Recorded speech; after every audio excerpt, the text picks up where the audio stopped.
Hey, what's up, guys? It's Jamie. I'm just heading in here Saturday, October 1st, 2022.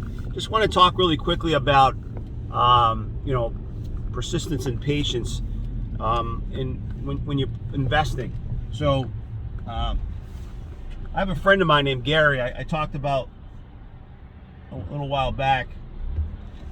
He's a builder. He's a developer, a realtor, and his company is called Boletto Brothers Construction, Boletto Realty. He's Gary Boletto. He's based out of Rhode Island, works in Connecticut. I've known him since I was a kid, and we got together a couple months ago when another buddy of ours was up from South Carolina, and we had lunch. And he showed me this duplex, and I'm not going to get into all of it, but he had purchased a piece of land years ago, and then it was just a piece of land. It needed to be completely developed, and then he decided to build these two duplexes.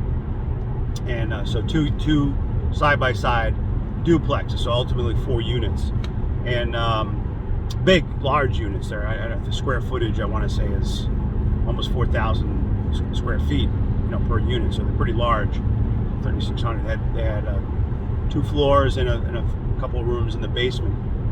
So he walked us through it. He told me it took him 2 years to build it out, and through his relationships, which I've been talking about, that he had developed and cultivated over many, many years, somebody brought him a buyer that said, "Hey, we want to buy this place. We're a recovery center where we help people get off addiction, recover from certain addiction." I don't know all the details, but they converted from a sale where he said he was going to make a couple $100,000 at the end of the day, which he was happy with, to them actually end up leasing the property from him on a 40-year lease.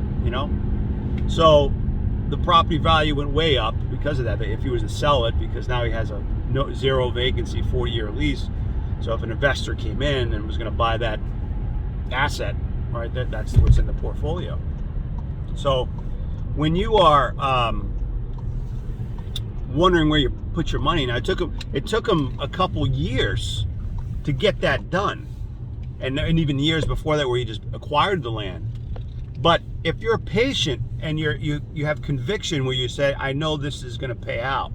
Now, he didn't know it was going to pay out as much as it did, but he knew it was going to work, and he knew he could do it. He just had to be patient. And the things that threw him off were the COVID. That was the big kind of the big deterrent, is workers and the town shutting down and getting permits. But so it took him a couple of years, and I'm going to have him talk about that process because I think it's a real interesting example. But the end result is he was patient, he was persistent, he had conviction, he knew that he was going to be profitable at the end of the day, and the money that he invested, if it was sitting in the bank, would have been earning him very little. Okay, and that's really just my point. This morning is you could take your money and wonder where does it go. I'm not telling you to go build out a duplex, or a 100-unit condominium plex. But my first property was a 15 unit with a little office in the ghetto, open garage. That was $100,000 that I was able to get for 60, and I didn't even have the money to come up with the down payment for that. I had a partner get in that I eventually bought out. That turned into a $200,000 profit for me, for that, and that was over a decade. But wherever you start, if you take that money and you're like, where do I put this? Do I just put it in the bank, right? Maybe you put some of it in the bank. Do I put it in an ETF? Do I put it into a 401k, a Roth IRA? Do I buy precious metals? Do I, there's all these different avenues. And if when diversification, I heard somebody talking about a video yesterday that I linked, was saying diversification isn't like, oh, I own stocks and I own Microsoft and I own Apple and I own that's not diversification. It's about being in a lot of different sectors and a lot of different things, like businesses, and if you're investing in businesses or real estate or precious, that's diversification. Because when I look at the stock market, and one day the whole stock market is red. It doesn't matter what stock you're in; they're all down, right? But real estate, to me, is something I've been really encouraging my oldest son to think about, as he'll be 21 this month.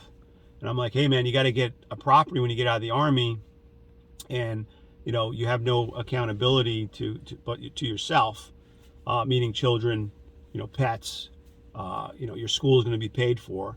So, I mean, you want to build some good traits and habits and disciplines, and where to basically live for free. So if you can rent out or house hack or get an apartment or duplex or something like that, it's going to be well worth the wait, because you have a lot more time.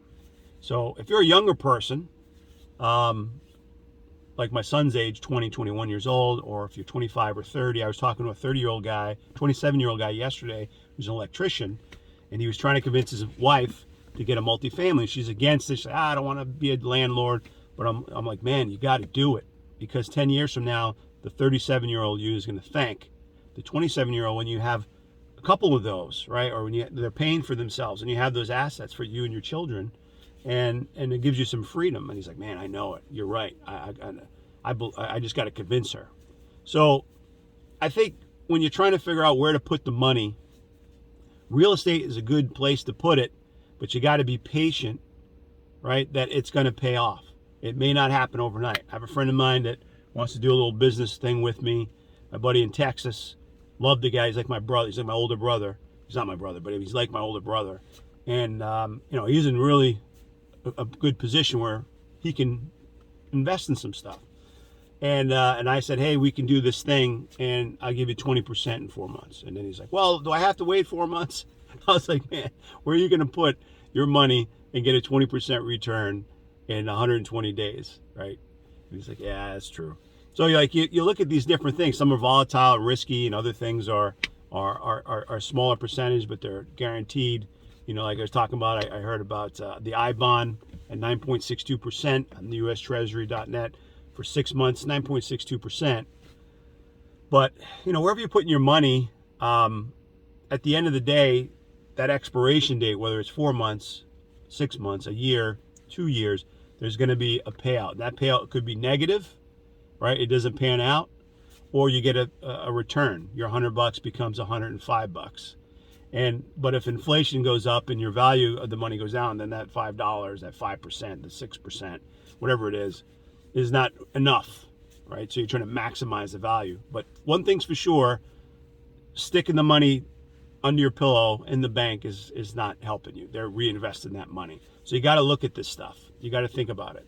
But if you can be patient, right, and have conviction and be persistent, and this is going to work, then it's just a waiting game, So anyway, I'm going to get to work. I'll see you guys tomorrow. Have a good Saturday.